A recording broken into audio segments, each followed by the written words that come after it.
आज की स्टोरी की शुरुआत ब्राज़ील से होती है, जहां पर एक जॉर्ज नाम का व्यक्ति रहा करता। उसके माता पिता हालांकि पुर्तगाल से आए थे। वहां से आने के बाद उन्होंने यहां पर रहना शुरू किया और उन्हीं का ये बेटा था जॉर्ज, जिसकी ही ये सारी की सारी आज की हमारी स्टोरी है, जो कि बहुत ही ज़्यादा भयानक है। क्योंकि जो ये जॉर्ज था, बचपन से ही ये बहुत ज़्यादा पढ़ाई में इंटेलिजेंट था।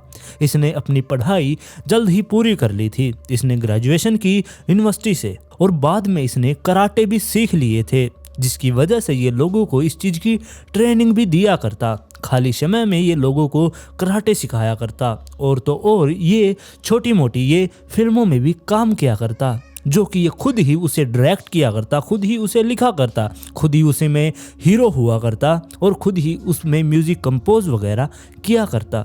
इसके दिमाग का अंदाज़ा तो आप यहाँ से ही लगा सकते हैं। और फिर जो ये जॉर्ज था, इसको आगे चलकर मोंटे के नाम से जाना जाने लगा था। जो ये मोंटे था, इसने अब छोटी मोटी हेरा फेरी करनी शुरू कर दी थी और इसने ये भी बताया था कि बचपन से ही ये सिजोफ्रेनिया नाम की बीमारी से ग्रस्त था, जिसकी वजह से इसे महसूस हुआ करता कि इसके दिमाग में दो लड़के हैं जो कि आपस में बात करते रहते हैं।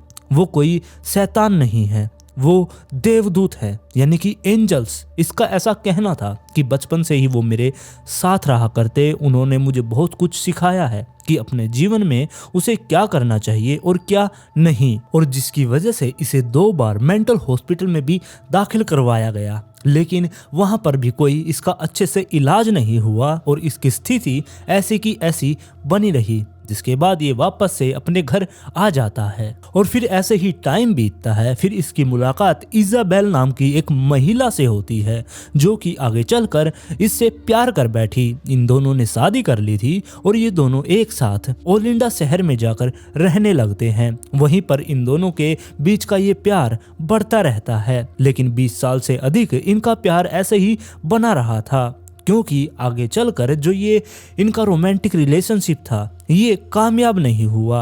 अब समय के साथ साथ इन दोनों के बीच में दरारें आना शुरू हो गई, जिसकी वजह से ये अलग तो नहीं होते, बस ये दोस्त बनकर रहना शुरू कर देते हैं। क्योंकि जो ये इसाबेल थी, इसको कोई भी संतान नहीं थी, जिसकी वजह से मोंटे ने इस पर दबाव बनाना शुरू कर दिया था और इनके रिश्ते इसी वजह से खराब हुए थे। लेकिन फिर भी ये दोनों अच्छे दोस्त रहते हैं और एक साथ ही एक ही घर के अंदर रहा करते। क्योंकि जो ये मोंटे था, इसने बहुत पहले ही इसाबेल का माइंड वॉश कर दिया था, जिसकी वजह से वो छोड़कर इसको कहीं भी नहीं जा सकती थी। वो इसके साथ ही रहना चाहती थी। फिर ऐसे ही टाइम बीतता है और 2004 का टाइम आ चुका था। 2004 में एक ब्रूनो नाम की महिला, जो ये मोंटे था, इसके पास आती है, क्योंकि ब्रूनो को कराटे वगैरह सीखने थे और आप लोगों को पता ही है कि जो ये मोंटे था, ये कराटे सिखाया करता। अब ये इससे कराटे सीखना शुरू कर देती है। वो बहुत ही होनहार लड़की थी, उसने हर एक चीज को सीखना शुरू कर दिया था। जिसके बाद जो ये मोंटे था, उसने ब्रूनो को अपने एक डार्क ट्विस्टेड कल्ट में शामिल कर लिया, जो कि इसने खुद ने ही बनाया था। और फिर इसकी एक डायरी भी मिलती है, यानी कि ब्रूनो की डायरी, जिसके अंदर उसने लिखा हुआ था कि जो ये मोंटे है वो उसका गुरु है, उन्होंने उसे अपनी शिष्य बनाया, वो उसके लिए गर्व की बात है, वो हमेशा उनके साथ रहेगी और उन्होंने जैसे उसको सिखाया कि वो खुद को कैसे प्रोटेक्ट कर सकती है, वो सब कुछ वो आज के टाइम पर है। और हर एक पल में, हर एक टाइम, हर समय ब्रूनो का मोंटे ने साथ दिया था, जिसकी वजह से वो बिल्कुल उसके साथ रहना चाहती थी। जिसके कुछ टाइम बाद ही जो ये ब्रूनो थी, वो अब मोंटे के घर पर पहुंच गई उसके साथ रहने के लिए। मोंटे और ब्रूनो दोनों ही नीचे ग्राउंड फ्लोर पर रहना शुरू कर देते हैं और मोंटे की जो पत्नी थी, यानी कि इसाबेल, वो अपने फर्स्ट फ्लोर पर रहा करती। पता नहीं इन तीनों का कैसा लव ट्रायंगल बना हुआ था, ये तो हमारे भी समझ नहीं आया, लेकिन ये तीनों ही एक साथ रहा करते। और यहीं पर जो ये तीनों एक साथ जब रहने लगे थे, तब मोंटे ने अपने इस कल्ट के बारे में बताया, जो कि उसने खुद ने बनाया हुआ था, कि हम लोग कैसे अब आगे क्या करेंगे। मोंटे ने अब इनको ये समझाना शुरू किया कि हमें अब एक काम करना है, हमें एक रिचुअल करना होगा, एक अनुष्ठान जिसके अंदर हम 4 लोगों को सेक्रीफाइस कर देंगे और जिसके बाद उसके फ्लैश को हम खा जाएंगे और जो उसका हम फ्लैश खाएंगे उसकी वजह से जो उसकी हत्या हुई है उसका पाप हम पर नहीं लगेगा, ऐसा मोंटे का कहना था।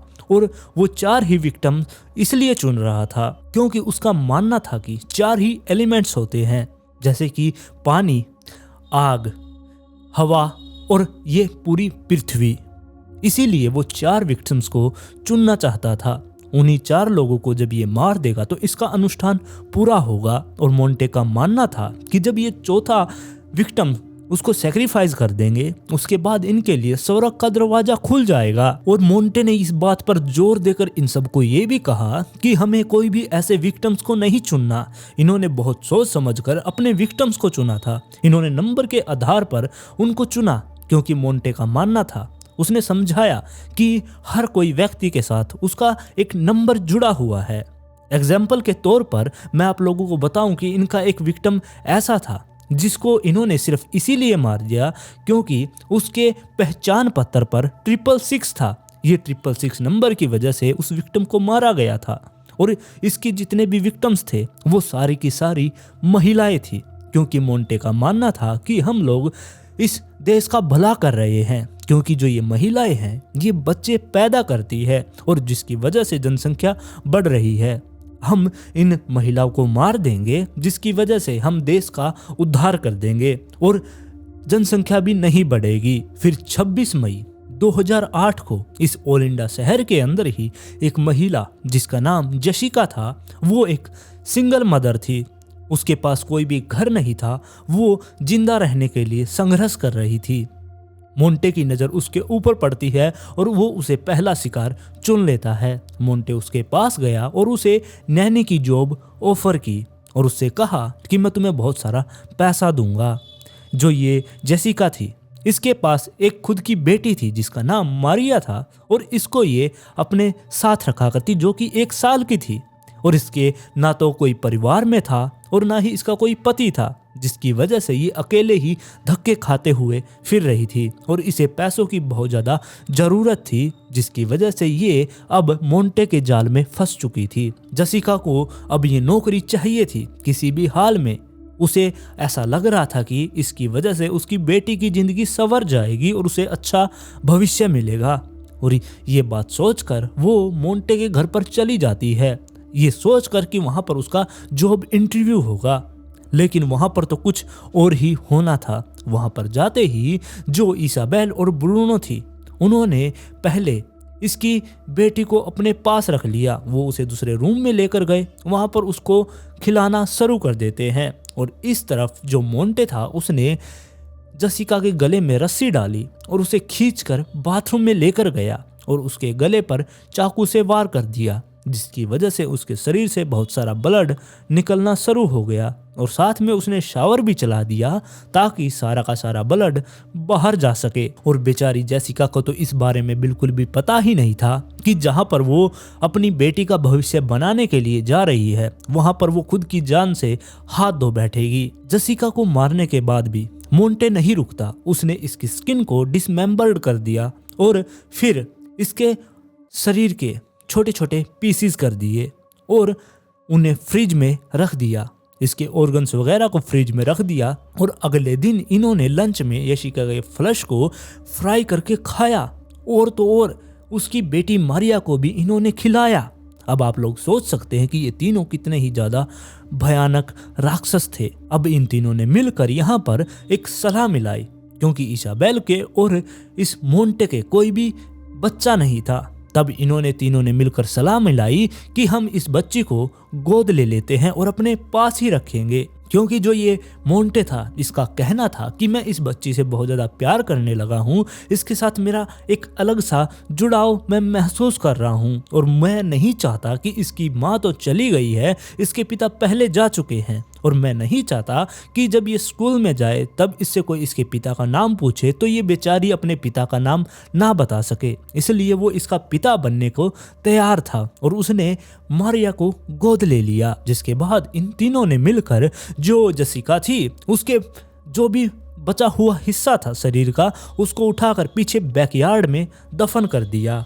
उसके हिस्से को तो बिल्कुल सीधा दफन किया गया और उसके जो भी सामान वगैरह था उसको भी उसके साइड में दफन किया गया, बिल्कुल क्रॉस बनाकर उसको दफन किया गया था। जिसके बाद कुछ टाइम और ऐसे ही बीतता है, फिर ये सारे के सारे एक बड़े घर में रहने के लिए चले जाते हैं। लेकिन वहां जाने से पहले इन्होंने इस घर के अंदर से जो भी जसिका का पार्ट वगैरह उसमें दफन किया गया था उसको बाहर निकाला और छोटा मोटा ही सामान उसका बचा हुआ था जिसको इन्होंने उठाकर कचरे वगैरह में फेंक दिया और वहां पर बिल्कुल साफ सफाई कर दी ताकि पीछे कोई भी सबूत ना रह जाए और ये फंस ना सके। फिर ये कुछ टाइम तक शांत रहते हैं, इन्होंने कोई भी हरकत नहीं की। लेकिन फिर फरवरी 2012 में इन्होंने एक लड़की को और अपना शिकार बनाया जो कि 31 साल की थी। उसका नाम गैजले था। इसाबेल ने गैजले को अपने जाल में फंसाया और उसको बहला फुसलाकर अपने घर पर बातचीत करने के लिए बुला लिया था। गैजले भी बिना किसी हिचकिचाहट के उनके घर पर पहुंच गई।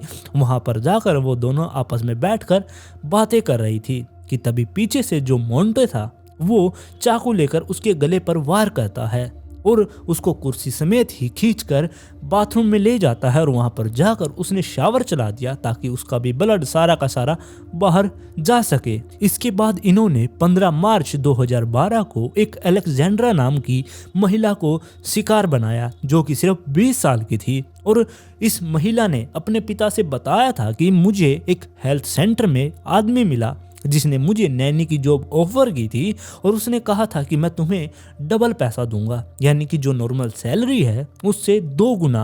और इतना ज़्यादा पैसा सुनकर ये बहुत ज़्यादा खुश थी। लेकिन इसके पिता ने पहले ही अलेक्जेंड्रा को चेतावनी दे दी थी कि अगर ऐसा कुछ है तो वहाँ पर खतरा भी हो सकता है, तुम संभल कर रहना। लेकिन जो अलेक्जेंड्रा थी वो भी जेसिका के जैसे फंस चुकी थी क्योंकि इसके भी एक बेटा था और अपने बेटे की परवरिश के लिए और घर अच्छा मिलने के लिए ये भी उनके जाल में फंस गई और मोंटे के घर पर चली गई। और वहां पर जाते ही इसको भी ऐसे ही बहला फुसला कर वहां पर कुर्सी पर बैठाया गया और इससे बातचीत की गई।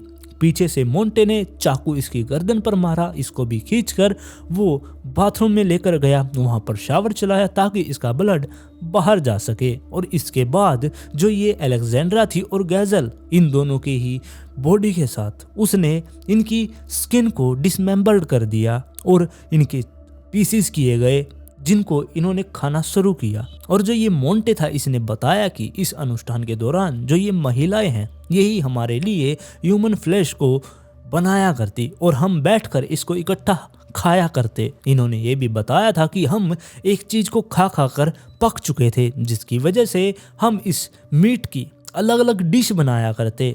बहुत सारी डिशों को इन्होंने चख लिया था।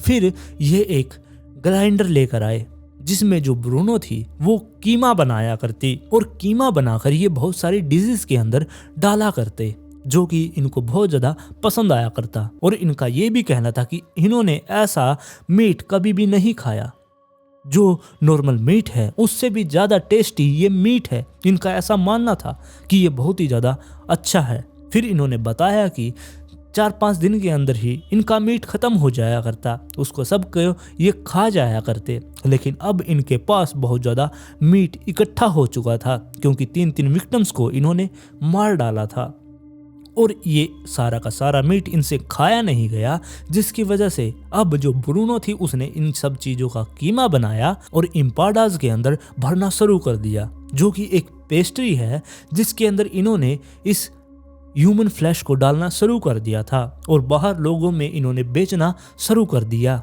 लोगों के बीच में इस चीज़ की बहुत ज़्यादा प्रशंसा की जाने लगी कि ये बहुत अच्छी पेस्ट्री बनाते हैं। और इसके बाद एक पुलिस वाला भी सामने आता है जिसने बताया कि मैंने गलती से एक दिन ये पेस्ट्री खा ली थी और मुझे भी वो बहुत ज़्यादा अच्छी लगी थी, लेकिन मुझे ये नहीं पता था कि उसके अंदर ये ह्यूमन फ्लैश मिलाते हैं। और इन तीनों के बारे में पुलिस वालों को तब पता चला कि जब जो गैजल थी उसका जो क्रेडिट कार्ड था उसके बिल्स अब उनके परिवार वालों के घर पर आने लगे थे जबकि वो मर चुकी थी। अब जैसे ही वो बिल उनके पास आए उन्होंने जाकर पुलिस वालों को दिखाया। पुलिस वालों ने देखा कि ये बिल कौन से स्टोर के हैं। वो उस स्टोर में पहुंचे, वहां पर जाकर उन्होंने सीसीटीवी फुटेज को खंगालना शुरू किया। उस सीसीटीवी फुटेज के अंदर ब्रूनो कैप्चर हो गई थी, जो कि वहां से कुछ सामान वगैरह खरीद रही थी। पुलिस वालों को पता चल गया था कि ये महिला कौन है और कहां पर ये रहती है। जिसके बाद 9 अप्रैल 2012 को पुलिस वाले अब वारंट जारी करते हैं और उनके घर पर पहुंच जाते हैं। जैसे ही वो उनके घर पर पहुंचे, उन्होंने जांच शुरू कर दी, लेकिन घर पर कोई भी डेड बॉडी नहीं थी और ना ही कोई सबूत था। लेकिन पुलिस वालों के सामने एक चाबी पड़ी हुई थी, जो कि मारिया थी। पुलिस वालों ने मारिया को उन दोनों महिलाओं की फोटो दिखाई, अलेक्जेंड्रा और गैजला की, जिसे देखकर मारिया ने पहचान लिया था। उसने कहा कि मेरे पिता यानी कि मोंटे ने उनको मार डाला है और मेरी आंखों के सामने उनको मारा है। और मारिया ने यह भी बताया कि वो दोनों की डेड बॉडी पीछे हमारे बैकयार्ड में दफन है। पुलिस वाले अब पीछे जाते हैं। उन्होंने पास के ही जो लोकल कब्रिस्तान था उसके वर्कर्स को यहाँ पर बुलाया और उनको यहाँ पर खुदाई करने के लिए कहा गया। जिसके बाद यहाँ पर दोनों डेड बॉडीज को बाहर निकाल लिया गया, लेकिन इन दोनों के चेहरे को बुरी तरीके से बिगाड़ा गया था ताकि इनकी कोई भी पहचान ना हो सके। लेकिन इनके कपड़ों से इनको पहचान लिया गया था कि ये दोनों वही महिलाएं थी। और इन दोनों महिलाओं को क्रॉस की आकृति में, जैसे एक महिला को ऐसे लिटाया और एक महिला को ऐसे क्रॉस के आकार में दफन किया गया था। फिर पुलिस वालों ने इनके घर की चेकिंग की। घर पर छापेमारी करने के बाद उन्होंने एक किताब मिली, जो कि किताब मोंटे ने खुद ने लिखी थी, जिसमें 100 पेजेस थे और बहुत ही ज़्यादा इसके अंदर ये चित्र वगैरह बनाए गए थे। जो स्केच मोंटे ने खुद ने बनाए गए थे बहुत ही ज़्यादा ब्रूटल थे, जिसके अंदर उसने ये सब कुछ दिखाया था कि कैसे वो लोगों को मारते हैं, उनका खून बहाते हैं और कैसे उनके लिए स्वर्ग का दरवाज़ा खुल जाएगा। जिसके बाद इनको अरेस्ट करके यहाँ से पुलिस स्टेशन में ले जाया जाता है। और पीछे से जब ये बात पूरे गांव में फैल गई, उन सब लोगों ने मिलकर इनके घर को ही जला डाला और फिर इनको अदालत में पेश किया गया, जहां पर इनको उम्र कैद की सज़ा हुई। और आज भी ये तीनों जेल में सज़ा काट रहे हैं। और आज की स्टोरी में बस इतना ही। आप लोग अपनी राय मुझे कमेंट में ज़रूर दें इस कहानी के बारे में, कि आप लोगों को इस कहानी में कैसा लगा, या फिर आपने ये कहानी पहले कहीं सुनी है, इस बारे में भी मुझे ज़रूर बताएं। और अगर आप मेरे चैनल पर पहली बार आए हैं तो चैनल को सब्सक्राइब कर लें। वीडियो पसंद आई तो लाइक एंड शेयर जरूर करें। और जल्द ही मिलते हैं ऐसे ही एक और इंटरेस्टिंग केस के साथ।